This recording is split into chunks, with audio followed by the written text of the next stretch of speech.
Representative Freiberg, please explain your bill. Sure. Should I move House File 3006? I believe, is it going to the Government Operations Committee? The bill is, the motion I have is to refer to government operations, correct? I will move House File 3006 to the Government I Operations. understand the chair there is kind of persnickety at times.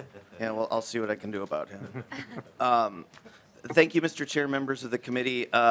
This is a pretty straightforward bill. It would put us in line with 46 other states in the United States. Right now, when, as many members know here, when we receive money through the HAVA program, the Help America Vote Act from the federal government to deal with election security, it needs to be, for the state to actually accept those funds, it needs to be approved by the legislature. Just my experience the last couple of years has been that that process has not added much to anything to the better good. In my mind, it's actually been more of a roadblock. I feel like election security has become held hostage to the legislature's budget concerns, and I just don't see it as a valuable addition to the process. So this bill just makes a very simple change to state law. It just says when the federal government allocates HAVA funding to Minnesota, as long as the Secretary of State follows the requirements and criteria set out in federal law, then the money is allocated to them. And as I said, that would put us in line with 46 other states. So the Secretary of State is here. I don't know if you want to speak or give some of the history on how this came about. Secretary Simon, welcome to the committee. Please Thank you, state your Mr. name Chair for and the members. tape. I appreciate it. Representative Jordan, welcome to the legislature. It's good to be before you again, and thank you. This actually, surprisingly, maybe, to all of you members, is not an initiative of our office. We appreciate it being brought forward. We did not initiate this legislation. I do support it. So Section 5.30 was put into statute and signed into law in May of 2003. I think, Mr. Chair, you're the only member in this room who was there at that time. So it was put into place at that time. For reasons that are still unclear, at least to me. Maybe you remember, Mr. Chair, but they're unclear to me, that's for sure. And in that same bill that initiated or started this statute, it included authorization for $6.5 million for then Secretary of State Mary Kiffmeyer to use that money. So it had never been used to hold up the money. It had been used, I assume, as some sort of oversight provision. Fast forward to 2018, which is the next time this became an issue. There were no federal Help America Vote Act or HAVA funds issued between 2003 and 2018. In 2018, there were funds issued to Minnesota and every state in the country. And that was in response to what happened in 2016. You've heard me and many others talk about what happened there. Not only nationally, but in Minnesota, where we were one of the 21 states that was targeted by a foreign government. So in response, Congress and President Trump saw fit to give the state another batch of this Help America Vote Act money. And in 46 or 47 out of the other states, that's it. The money went, as Congress and the President intended, to the state's chief election official for the purposes set forth, very narrow purposes set forth in federal statute. But here in Minnesota and in 2 or 3 other states, there's a speed bump, and 5.30 is the speed bump. It never has been, and I would venture to guess was never intended to be a device to make this very important security money into a political football, but that's what happened. And it was not due to anything that anyone here in this room did. In fact, it was overwhelmingly bipartisan in the House. I think the vote on the House floor was like 126 to something on the House floor. So it's not the fault of anyone in this room, so far as I know. But in the other body, in the other chamber, there were those who were holding up this money. For what reason? It's not clear to me. If you ask me in good faith to put into a verbal paragraph the substantive reason why this money was held up, I can't give it to you. I lived this for a year and a half, and I still can't give you the substantive reason, leading me to conclude that it was, trade bait for an end of session deal that may or may not have even included elections. It could have been a provision in the tax bill or something else, for all we know. But that's not what this provision, I would imagine, was meant for. And more to the point, and I'll get to the point, that delay of over 15 months, actually 16 months, put us at risk. It put us at risk. There are things that we can't do in time for the 2020 election that we could have done had we gotten this money on time. So this is a speed bump. Having the state legislature sign off on money that has been approved by the federal government, by the President of the United States and by the Congress. And I just ask all of you, whatever your opinions on election security or the funds or whether it was wise or unwise, all of us are passing through. I'm passing through. I'm the 22nd Secretary of State. I'm not going to be here forever. None of you are going to be here forever. Think not who's the D or who's the R or whatever. Do you really want a statute on the books in any area of government where the state legislature gets to shortstop money that is coming from the federal government for an intended purpose that the President of the United States and the Congress has? Imagine the mischief that could be played by any political party in any of the actors that succeed any of us in any of our roles. If they didn't like something the President or Congress had done, they could just shortstop it, write a statute into state law saying if ag money comes to Minnesota, the state legislature has to sign off on it. If family planning money comes to Minnesota, you got to sign off on it. If criminal justice or border control money, the legislature has to sign off on it. When I talk nationally to other people about this, colleagues in other states of both parties, and I say, did you know that there's a law on the books in Minnesota that says when federal election security money comes to Minnesota, even though the state didn't appropriate it, even though the President of the United States and Congress intended it for very narrow purposes, that there's a law in the books that says the state has to sign off on it? They can't believe it, and they've never heard of such a thing. So I just ask you to think not in the situational moment of who occupies what position, but why would we have a law like this? And why is it that we went through an unnecessary delay, no one's fault in this room, of almost a year and a half of federal election security money that has put us this year in this contest at a higher risk than they otherwise would have been? That's the pitch. It's a law that doesn't need to be there. Don't think of me. Think of someone who's going to succeed in this office in 10 years or 20 years or 30 years, and whether we really want something like this on the books. Thanks. Thank you. Representative Albright. Thank you, Mr. Chair. Good morning, Secretary of State. This question is more for you, but I note in the fiscal note, and I don't know if you have that in front of you, but maybe Representative Freiberg can speak to this as well. I note that on the first page of the fiscal note, it talks about an expenditure, a match from state funds equivalent to roughly about $1.5 million. Mm-hmm. On page 2 of it, it says that the federal funds are not going to be hung up by it, but the match is still requisite as an appropriation from the state before December 21st, 2021. So do you know what that process looks like, and have we appropriated that money, Representative Freiberg, or where does that come from? Yes. Secretary Simon. Mr. Chair, thank you, and Representative Albright. So the way the federal government has done it, which I think is reasonable, is in that first batch of money that they made available in 2018 to all the states, and the rule was the same for all 50 states. They said that there's going to be a 5% match. So there's really two things going on. Number one is the legislature under 5.30 has to authorize the use of the underlying money. If you're interested in the particular numbers, last time it was 6.6 million. 5% of that's 330,000. So the deal was Minnesota had to authorize our use of that money. And then a separate inquiry is whether you put up the match, which you did, and thank you very much. This time, the federal government, since it only came 2 years later, they said, we're going to ask for more skin in the game from the states. We're going to give you a little bit more money. Last time it was 6.6, this time it's 7.4 million. But this time, instead of a 5% match, we're going to ask the states to pony up 20%. So that's where I think it's 1,480,000, something like that, comes in. So no, we haven't done that yet. We're asking for that as part of a supplemental budget request. We've asked the governor to put that in his supplemental budget request. That hasn't been revealed yet. I hope he'll do that. We have 2 years to get the match. Now, the key thing is, though, you can spend the underlying money before you get the match. So if the legislature doesn't repeal this law, and if this year the legislature authorizes us to use the 7.4 million, we can start spending that before we get the match. But we do have to get the match, as you said, by December of 2021. Representative Albright. Thank you, Mr. Chair. A couple of procedural things then for Representative Freiberg. As this moves forward then, and the appropriation might be tagged onto it, would it be your intention to bring it back to state government finance then as well? And this is for procedurally for the chair of this committee as well. Jurisdiction being for finance, would it need to come back to here? My understanding is this is more of a policy bill that to change that, but if this money were to come forward, we would have to include either in this year's budget, supplemental budget, or next year in the budget, the money to match it. But right now, that would be a separate bill to do that. It would probably be part of the appropriation bill that we would create as a committee to match that money, would be in our supplemental bill. Okay, thank you, Mr. Chair.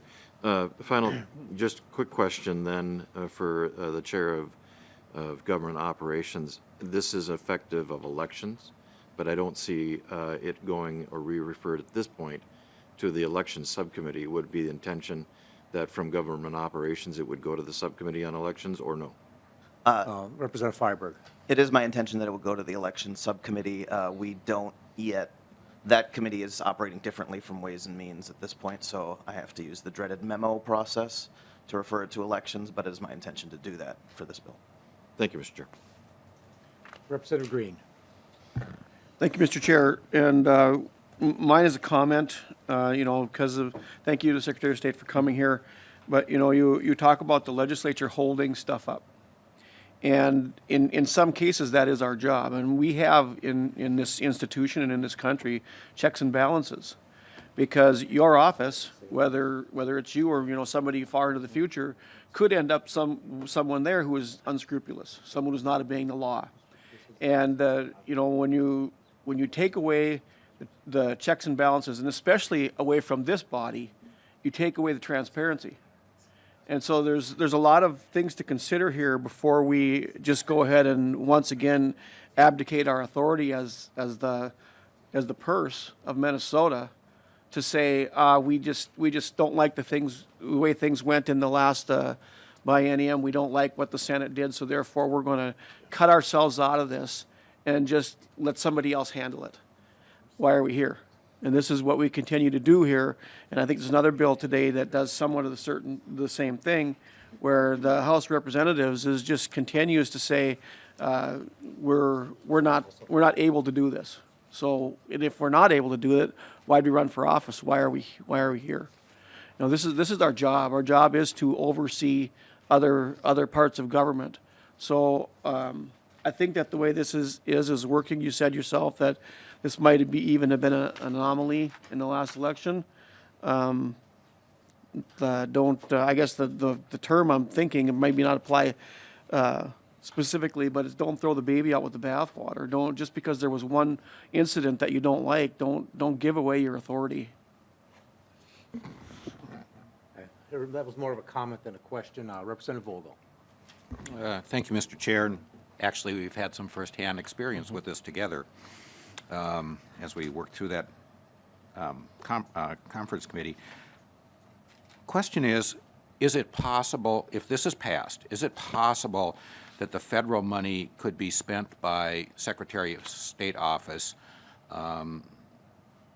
even if the appropriation wasn't already approved by the House for their share? Is it possible? Secretary Simon, I think you answered that, but go ahead. Mr. Chair, Representative Vogel, thank you. No, we can't spend any of this money without legislative authorization. And, I would only add, since I've got the microphone, Representative Green, I respect your comment, but imagine a political situation. Oversight is what you want. Imagine, hate to get into politics here, but let me just game this out here. Imagine that the DFL controls both chambers next time, and they decide that when it comes to ICE money, we ought to insert ourselves there. Let's pass a 5.30 bill that has to do with ICE. Let's have to do one that has to do with border security, one that has to do with health and human services, and the state legislature will insert itself in every instance where they disapprove of something that the Trump administration is doing, or that the Trump administration sends money to Minnesota. It can insert itself. I would argue, Representative Green, the opposite of checks and balances. Our Constitution sets up a federal supremacy clause. I think this is an unconstitutional law. And if it weren't a matter of the time and expense, I think it would be, you never want to say slam dunk, because that's not true. But I think there would be a very compelling case for having a federal court kick out this law. States can't just insert themselves. When the Congress and the President of the United States appropriates money for a very narrow and particular purpose, for a state to insert itself by statute or otherwise and just say, we don't like it and we want to take a look at it. I understand the oversight function. Unfortunately, this statute wasn't used for oversight. If what happened in the Senate was a series of oversight hearings last year where they asked us about our proposals and had counter proposals, that would be one thing.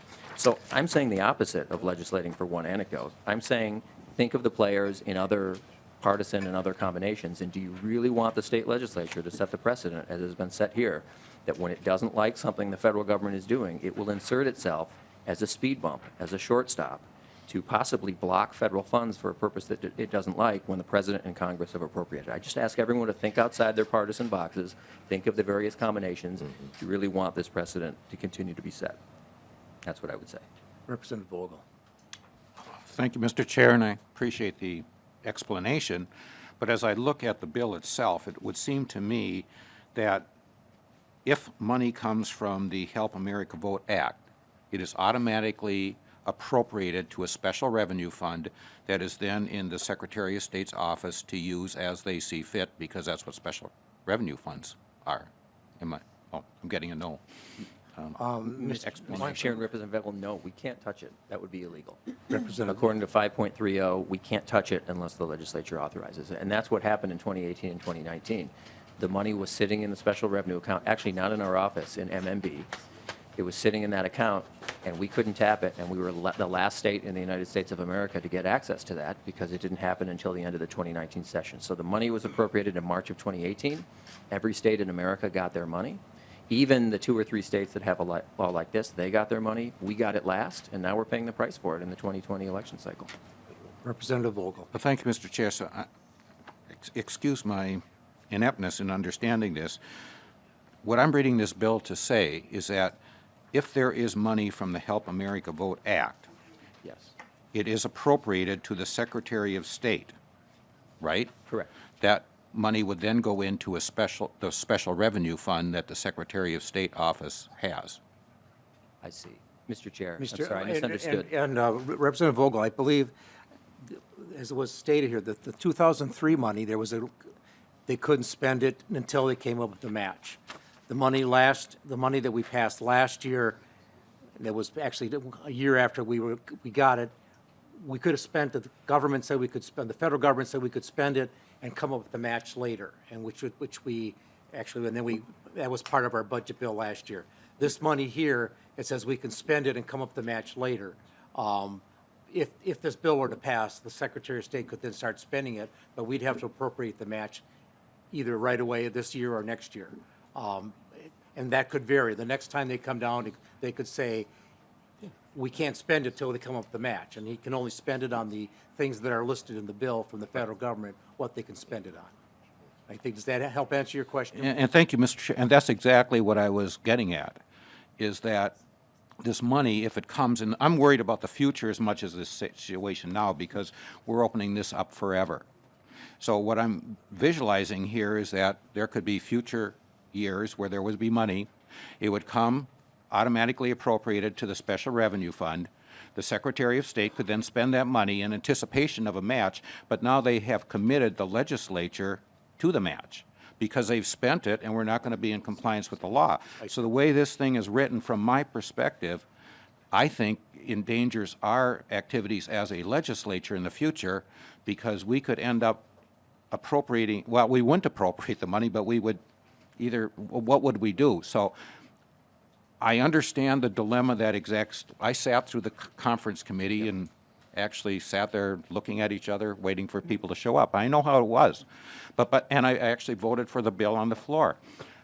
But I think by trying to correct something and then putting future legislatures on the hook for something that they don't know what it might be is not an appropriate thing for this committee to do. And that was my point, Mr. Chair. Thank you, Representative Vogel. Representative Long. Thank you, Mr. Chair. Thank you for bringing this bill forward, Representative Freiberg. I think it's pretty common sense. Secretary of State Simon, are you aware in any of the 46 other states that don't have a shortstop, as you put it, for the legislature, that any of their legislatures have expressed regret about not having election security money be directly spent, or any of their secretaries of state think that there needs to be more state oversight over federal funding coming to their state for election security? Secretary Stein. Mr. Chair and Representative Long, no, I don't. In fact, I met with blank stares from secretaries of state of both parties when they understand that we have this kind of law. As with anything that comes from the federal government for a particular purpose, there just isn't this kind of mechanism in place. Maybe a more specific example would be, if I can play around with, partisan role playing. imagine that a Republican Congress and President Trump decides to appropriate HAVA funds for the purpose of implementing a national photo ID for voting. And imagine a DFL legislature using this and saying, no, we're holding it up. I don't care what you did, President Trump or President whoever, Nikki Haley, whoever it is, in 5 years or 6 years or 10 years. We have the statute in place, and we just don't like it. I don't care what you did.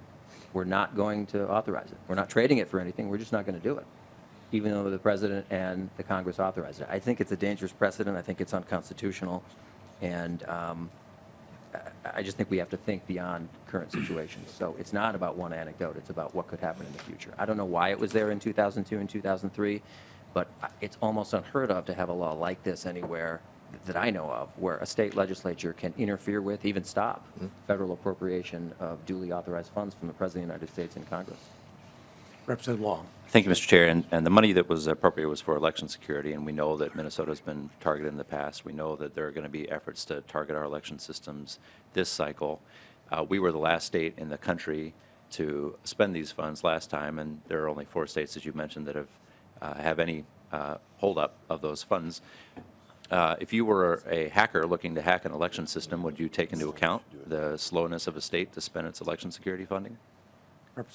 Secretary Simon. Well, Mr. Chair and Representative Long, I don't want to poke a stick in the eye of anyone who, might be thinking along those lines, but let me answer it this way.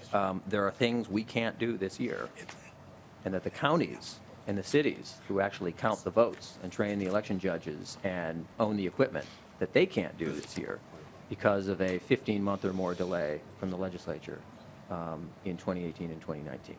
So whether that figures into an assessment from some foreign actor or any actor about which states they target, that's for them to decide. Representative Olbrich, you said you have a Yeah, I think question on this point, or? Exactly. I had one more question, Thank you, Mr. Chair. Mr. Chair, and I think the point that I wanted to maybe just help address for the benefit of the committee members is ask Ms. Roberts if you could clarify the process for federal funds as they would come into executive branch agencies in terms of the appropriation or the utilization of those federal funds. Ms. Roberts. Mr. Chair and members, there is a portion of the legislature's chapter in statute 3.3005 that is for federal money expenditure review. And there are 2 similar processes for when federal fund requests come in. One, if it comes in during the budget session, and then a separate but similar process for the interim. And for example, in the regular budget process, when the governor submits their budget, and they're also required to submit federal fund requests, and you'll see those at the back of every agency but budget pages. The statute says that 20 days after a governor's budget request that includes a request to spend federal money is submitted to the legislature, a state agency may expend money, including the request, unless within a 20-day period, a member of the Legislative Advisory Commission requests further review. And if an LAC Commission member requests further review, the agency may not expend the federal funds until the request has been satisfied and withdrawn, the expenditure is approved in law, or the regular session of the legislature is adjourned for the year. So that's the process when we're actually in session in the regular budget session. There's a similar process during the interim for Legislative Advisory Commission review, and just the Legislative Advisory Commission is generally the chairs of the committees that have oversight over a certain issue, and then the speaker, et cetera. So during an interim, again, the commissioner of MMB would submit requests, and we usually get requests in quite a group in October. And then again, there's a period where an LAC member can request further review, and that essentially stops the expenditure of the funds until that review is satisfied. Thank you. And we also have a publication on this that I could send to members if you would like more information. My point by interjecting this is to maybe not an op-ed, but just to clarify for the purposes of precedent that this is not something that was an anomaly because of HAVA, but I can recall other LAC members denoting concerns about expenditures with regard to transportation projects with regard to other projects in other executive branch agencies. So the depiction that the process is not streamlined or was established only by virtue of the HAVA, I think is a bit off the mark, and I appreciate the clarification, Ms. Roberts. Representative Long, you had another question. I'm sorry. Representative Hewitt. Thank you, Mr. Chair. Representative Freeburg, Secretary of State Simon, I'm just curious. Being new, I've never been through this before and was surprised to see there was such a roadblock. And it was like night and day when I heard the testifier in the recent conversation we had over at the Capitol with legislators of how much stuff was done in the interim after the money was actually freed up. Do you have a fix on what resources and what expenses the state of Minnesota occurred to get this money freed up?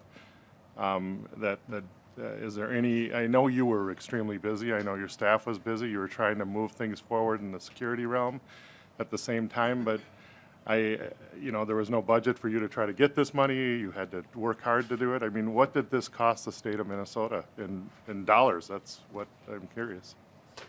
Secretary Simon. Mr. Chair and Representative Hewitt, hard to put a price tag on that, in terms of money. There are other types of price tags I could put on it in terms of just readiness. But in terms of money, hard to say. We don't bill for our time, obviously, so hard to say. But, a lot of time and effort and energy and resources spent over 15, 16 months or so to get that money finally approved.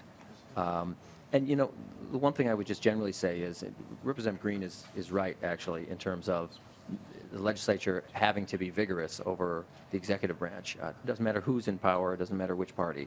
You got to be a watchdog over how money is spent. I absolutely agree, and you shouldn't abdicate that, which is why we do welcome and would in the future welcome any sort of inquiries, or I'll appear before you here to talk about how we're spending the HAVA money, or whether you believe, leaving aside whether the federal government believes we've spent it in accordance with their wishes. I think you have every right as the legislature to make your own secondary judgment about whether you believe, even if the feds sign off on how we've spent it, to push back or agree or disagree with how we've spent the money, or whether we're doing it within the 5 or 6 categories of the federal government. So we are, as every state will be, audited by the Election Assistance Commission, which is the federal agency in charge of, doing that, auditing the use of this money. But if you in the legislature had questions, or as I said, wanted me or anyone from our office to appear, we're happy to do that. You have every right to know, how we're spending the money. What I take issue with is this absolute speed bump and at least the potential to say, no, we're not going to spend the money at all in Minnesota. I mean, that is the right under the statute to just say, no, we don't like the federal purpose. We don't like that the president and Congress have appropriated money for a specific purpose, and we, the state legislature, who did not appropriate the money, we're just going to, we have the ability to stop it with this law. So I just want to decouple that from the oversight function, which is important, and you should keep it up no matter who's governor, which party, et cetera. Mr. Chair, one Representative follow-up. Hewitt. Mr. Chair and Secretary of State, I'm all about oversight. Trust me, as my interim, I learned a lot about how important the legislator has that function and must do that. Last thing I just want to say is repeat what you said. There's going to be things we can't do because we didn't get this money in time. That scares me because we have a big election coming up. Thank you, Mr. Chair. Representative Green. Representative Hertaus. Thank you, Mr. Chair, and I have a few questions. Good morning, Secretary Simon. Could you refresh my memory? What was the HAVA appropriation amount? Representative, Secretary Simon. Old habits die hard. Oh, yeah. And it's the first meeting this year, so we're going to get back in the swing. Thank you, Mr. Chair. And Representative Hertaus, the original outlay to Minnesota, it was all just population-based, so our share was $6.6 million. 6.6 million, okay. And within your office, is there any categorical buckets of cash that are restricted in how you use money in your office? Secretary Simon. Mr. Chair, and Representative Hertaus, yes. Okay. And Mr. Chair, Representative Hertaus. thank you. If the money, the HAVA money was never spent, what happens to it? Secretary Simon. Yes, Mr. Chair, Representative Hertaus, there the federal government really watches closely. So some, most, or all of it could be totally forfeited. They reserve the right to claw it back. If it's not spent within the window it's supposed to be spent, it's typically a 5-year window, for the 5 or 6 purposes in federal statute, they will claw it back. They've made that very clear. Representative Hertaus. Thank you, Mr. Chair. And Secretary Simon, do you think it's necessary for the federal government to fund our elections, or that we have the ability as a state to ensure the integrity of our own election system in compliance with the law? Secretary Simon. Mr. Chair, Representative Hertaus, I think the federal partnership going forward is essential, in part because when it comes to election security of the infrastructure, I'm talking about the physical stuff, the federal government itself, the intelligence agencies come into our office regularly. They'll be doing so again in the next few months. They do all sorts of stress tests and evaluations of our system, looking for soft spots, basically trying to hack us, to be blunt.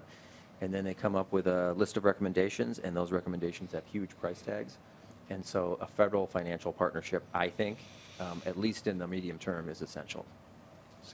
Representative Hertaus. Thank you, Mr. Chair. And Secretary Simon, I'm aware that with respect to, we have a dichotomy of elections. We have state elections, local elections, we have federal elections, and certainly the federal government has control over federal elections. And our own state constitution is, the federal constitution gives greater latitude in terms of uniformity of voting across the nation. For example, with regard to felon voting, some states, once you're a felon, you never get to vote. In other states, you earn that right back. In some states, if you're a felon and is still incarcerated, you get to vote in prison. Right. So there's a great variance of standard in terms of what is permissible with regard to federal elections and uniformity across the land versus that which the individual states set up their own rules. And so there's potentially a collision coming forward. And that editorial is one thing I wanted to make clear, and I think it's something we're going to have to deal with, because I don't think you want to be running 2 sets of elections, a set of federal elections that play by one set of rules and another one that plays by state set of rules. But most intriguing to me about the money and the election security issue is something that we had a discussion about last session, you and I, and the fact that you were boastful that your agency is a net contributor to the general fund, and I think the number was to the excess of 23-some million dollars, or maybe more. So it really, maybe you have restrictions on how you can use that money. The fact that it's not used and generated by your agency or by your department would suggest to me that $23 million was more than enough money to take care of the security issues that you were concerned about, and that maybe a lot of this is smoke and mirrors. It might have been nice to have the extra money and ease the funding, but your office is generating more money than it needs to operate, and so what's the big deal about the $6 million? And Secretary Mr. Simon. Chair and members, thank you, Representative Hertaus. You're right about that, and you're right to raise that point. I would just add that it's true, our office generates, whatever, I think it is, something like that, 21 million more per biennium than we cost to run, but we don't keep any of that money. That all goes to the general fund. Representative Nash had a bill last session, he'll have one again this year, which would allow our agency and perhaps others to keep, I think it's 2% in his bill, of those funds for exactly that purpose. So Representative Nash, who's not in this room, agrees with you, and I agree with him, that might be one way on the state level to take care of those problems, to set aside, and I don't know if the number is 2% or some other percentage, but allow us to keep, we don't keep it. So we generate that income, but we don't keep it. We don't have any access to it. It all goes back to the general fund. So that's an intriguing idea that Representative Nash is, it's his idea. I like the idea, and that's something we've been talking to him and others about as well. It's a fair point. And members, if we can get this moved along, our next testifier we have he's here on vacation time, and we'd like to get through that bill also and get that, so that person can go back to work and not use their vacation time to be here. So Representative Hertaus. Thank you, Mr. Chair. Representative Quam. Any further questions? Anybody in the audience that would like to speak for or against this bill? Seeing no one, I'll renew my motion that House File 3006 be referred to the Government Operations Committee. All in favor, say aye. Aye. Opposed? The ayes have it. Thank you, members. The bill's referred. Thank you, Secretary Simon. Thank you, Representative Freiberg.